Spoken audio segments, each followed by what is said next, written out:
Know that the Milky Way and its companion galaxy are actually moving. I mean, they're not like packing up into a U-Haul and moving across the universe, but they are physically moving and really fast. By fast, I mean about 1.4 million miles an hour due to the ever-expanding universe. And astronomers had no idea why this is happening until the recent discovery that the Milky Way and its companion galaxy Andromeda are actually being pushed. Yep, they're being pushed by an intergalactic void. Now, the intergalactic void theory isn't anything new, but the void itself was never located, so researchers had really no backup for their theory. But recently, a study published in Nature Astronomy reports that this intergalactic void's location has been discovered and is pushing our galaxies even further into outer space. And if you're wondering how we were able to find, well, a void, researchers looked at the motions of the galaxies and created a 3D map of the galaxy flow field, which allowed them to find an understarred region, the region that's doing all the pushing, aka the intergalactic void. Prior to this discovery, many theories were made to explain the Milky Way push phenomenon. One was that the denser regions of space were pulling us forward because of gravity. Scientists thought the greater attractor, a region that contains 6 clusters of galaxies 150 million light years away, was a possible pull force. Other astronomers pointed to the Shapley concentration, a region 600 million light years away, for being the force at work. But now that we found the location of the intergalactic void, which just sounds like a Star Trek term to me,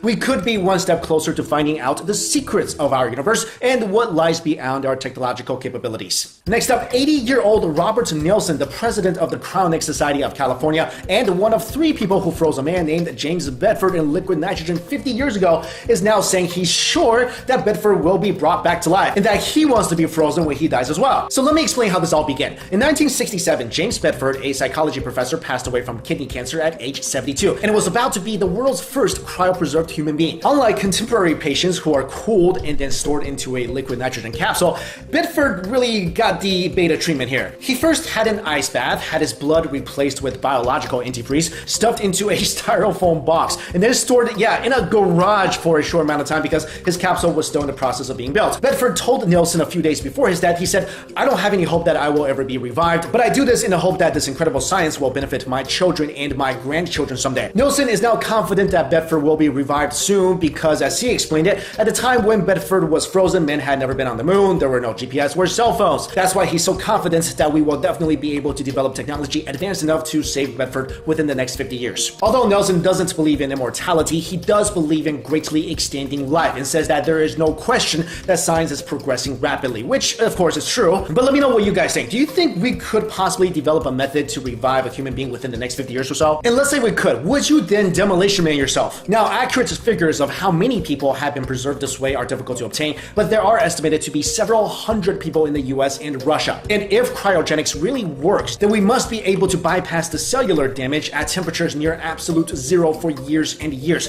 which is almost impossible. Also, I was thinking, doesn't a person's soul move on after his or her body is dead? And if that's the case, do we really want to wake a bunch of people up that have no souls? I mean, we saw how well that turned out in Supernatural, but I think all we can say now is that cryogenics is still something of science fiction and that we will wait until the first human is restored to give it any type of sincere recognition. Again, let me know in the comments below if this technology does work, would you want to do it? Also, do you think it's safe to wake up a bunch of people who might not have any souls and potentially initiate the soulless human apocalypse? Oh, and by the way, guys, the Beyond Science magazine has officially launched, and so far the feedback I think has been pretty good, so check out the first issue. The link is in my description box. Let me know if you like it. Thank you all so much for watching this video. I'll see you later. Hey guys, it's Mikey Chen. This is kind of crazy, but did you know that the Milky Way and its companion galaxy are actually moving? I mean, they're not like packing up into a U-Haul and moving across the universe, but they are physically moving and really fast. By fast, I mean about 1.4 million miles an hour due to the ever-expanding universe. And astronomers had no idea why this is happening until the recent discovery that the Milky Way and its companion galaxy Andromeda are actually being pushed. Yep, they're being pushed by